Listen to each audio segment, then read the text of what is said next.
Tá pensando em construir sua própria startup e não sabe por onde começar com arquitetura? Esse vídeo eu vou mostrar em detalhes como funciona o processo de desenvolvimento de uma arquitetura de uma startup real. E eu também vou falar um pouco sobre por que as decisões foram tomadas, como foi esse processo e explicar um pouco de quais padrões nós estamos seguindo. Eu espero que você goste desse vídeo e se você tem curiosidade, tome seu assento e fica com a gente aqui até o final.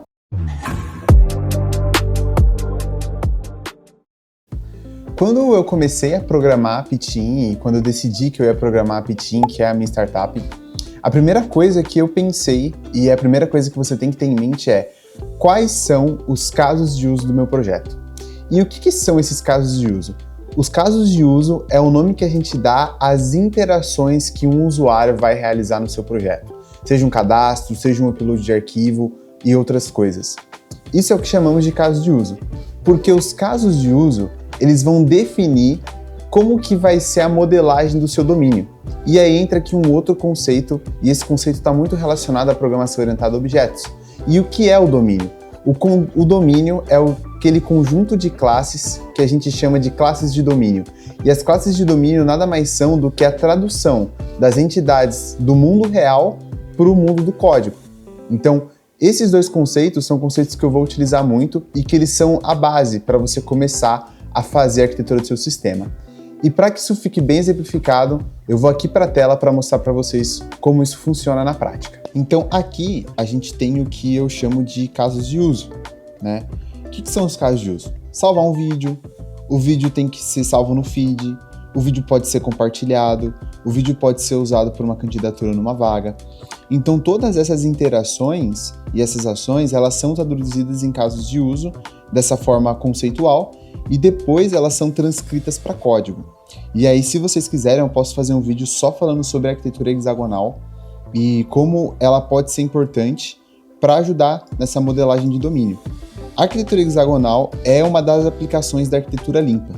O Robert C. Martin escreveu a arquitetura limpa e depois da arquitetura limpa existem algumas interpretações dela e a arquitetura hexagonal é uma das aplicações. Agora, voltando para os nossos casos de uso, a partir desses casos de uso eu começo a identificar algumas coisas. Salvar um vídeo e essas ações do vídeo, para quem que isso pode ser feito, né? Então, geralmente, o vídeo ele pertence ao usuário. Então, eu já tenho uma classe de domínio definida, o usuário. Aqui a gente tem vários termos com relação ao vídeo. Então, o próprio vídeo é uma classe de domínio. Aqui a gente tem o vídeo ser enviado para o feed. Então, o feed ele se torna uma classe de domínio, porque a gente tem uma interação apontando para ele. E a gente tem, o vídeo pode ser usado para uma candidatura em uma vaga.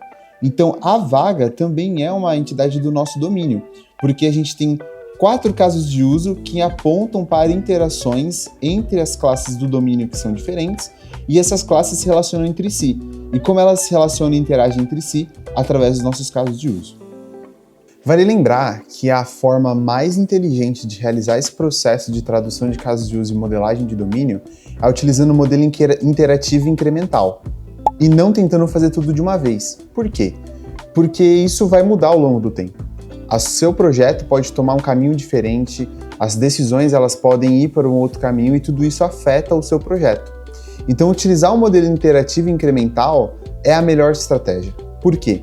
Você precisa pensar, o que eu preciso para começar o meu projeto? Eu vou pensar nos casos de uso desse começo do projeto e eu faço a modelagem de domínio desse começo do projeto. E depois eu vou incrementando esse processo com novas interações de alteração ou de adição. Esse é o melhor cenário e é isso que é a base do Scrum, das metodologias ágeis. É sempre você fazer o modelo interativo e ir incrementando. Além disso, o meu projeto ele não começou dessa forma. O meu projeto ele começou de uma forma muito mais rudimentar. Primeiramente, eu montei um MVC, um CRUD padrão. Eu montei dessa forma simples para começar a testar algumas coisas. E depois disso, eu comecei a perceber que teríamos um problema no futuro, porque o sistema estava crescendo muito, as coisas estavam tomando uma proporção muito grande, principalmente partes do sistema que estavam virando próprias partes do sistema, então eu optei por fazer uma migração para a arquitetura limpa. Então, aquilo que antes estava disposto em um modelo MVC de 3 camadas que era focado em persistência, e o modelo MVC 3 camadas ele é sempre focado na persistência dos dados no banco, foi feita uma migração para um modelo de arquitetura limpa, que foca em preservar o seu domínio e deixar ele longe da implementação do banco de dados e fazer com que esses casos de uso realizem a interação com o framework e com as saídas e entradas de informação. Se você veio parar nesse vídeo por causa dos shorts que eu postei essa semana, lá você também viu que nós temos duas arquiteturas e não somente uma. Porque, claro, um sistema ele não precisa seguir o mesmo padrão do começo ao fim. Se o seu sistema é MVC, ele vai trabalhar só com essa arquitetura MVC. Se o seu sistema é arquitetura limpa, ele vai ser só arquitetura limpa. O seu sistema precisa se adaptar às necessidades e estratégias do negócio do seu projeto.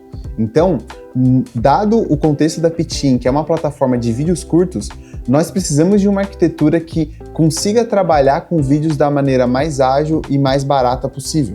Então, nós temos o nosso monolito de arquitetura limpa que cuida de toda a persistência e toda a modelagem do domínio, e nós temos uma estrutura separada somente para cuidar da parte dos vídeos, do upload dos vídeos, do processamento desses vídeos e outras coisas que nós fazemos também com os vídeos que são publicados na plataforma. E isso é muito importante e eu vou explicar para vocês como funciona. Nós optamos por uma arquitetura serverless. O que é um sistema, uma arquitetura serverless? É um sistema que ele não possui um domínio. Ele possui ações que são pré-definidas utilizando algum framework serverless. Você tem no Node o Serverless Framework, você tem na AWS a AWS Lambdas Functions, que também é interligada com o Serverless Functions, entre outras coisas. E, usando o Serverless Functions, especificamente as Lambdas Functions da AWS, quando uma ação é iniciada e aquela função começa a executar, o hardware inicia junto com ela, o processamento é feito e esse processamento dentro das Lambdas Functions tem que ser feito em até 15 minutos, que é o período que esse hardware fica disponível. Após isso é feito o shutdown e esse hardware é desligado, ele não fica mais cobrando você por isso. E são infraestruturas rápidas e baratas de se manter, porque elas funcionam sob demanda, sob a demanda de vídeos que você tem e etc. Nós optamos por fazer isso e eu vou mostrar para vocês aqui como que funciona. Então a gente está aqui com uma demonstração muito simples de como funciona a nossa arquitetura de PITs, de upload de vídeos. Primeira coisa é URL pré-assinada para fazer o upload, tá? Então as URLs pré-assinadas da AWS, que utilizam aqui o S3, que é o sistema de armazenamento de arquivos da AWS, a gente consegue fazer o upload do arquivo direto para o S3 sem precisar passar pela nossa infraestrutura, e isso economiza muito dinheiro porque a gente não vai precisar ficar processando vídeos direto com a nossa infraestrutura, e isso economiza processamento e minutos de processamento. E aí, essa URL pré-assinada já tem o ID do nosso usuário. Então tem um trigger dentro do S3 que quando um novo vídeo é feito upload com aquele ID aqui do usuário, a gente começa a fazer o processamento. Então a gente salva no banco de dados essa parte inicial e a partir daí a gente executa uma série de coisas.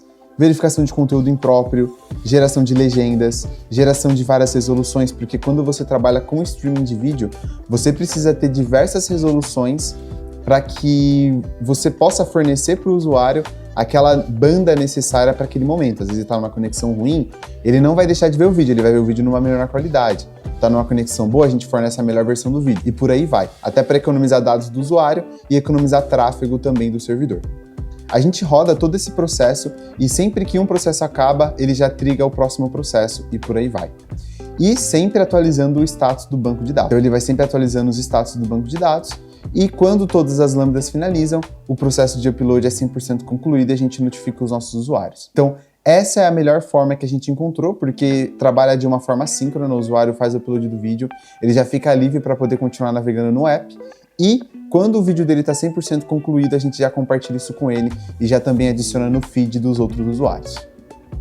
É importante lembrar que essas decisões, elas foram tomadas dentro do nosso contexto de negócio e dentro das necessidades do nosso projeto.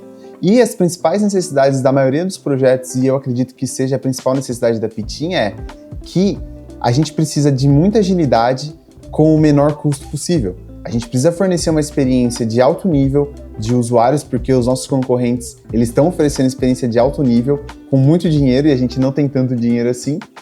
E a gente precisa fazer isso de uma forma ágil e com baixo custo. Então essa arquitetura foi a arquitetura que a gente encontrou para que isso pudesse acontecer, para que a gente pudesse viabilizar isso. Mas talvez o seu projeto ele tenha um contexto e ele tenha necessidades completamente diferentes da nossa. Então, Esse foi o vídeo de hoje. Se você tem dúvidas e se você tem alguma pergunta, deixa aqui nos comentários, curta, se inscreva para ajudar aqui o canal. Seu like é muito importante para mim, para que eu possa continuar produzindo os vídeos e eu me sinta motivado para continuar gravando mais vídeos.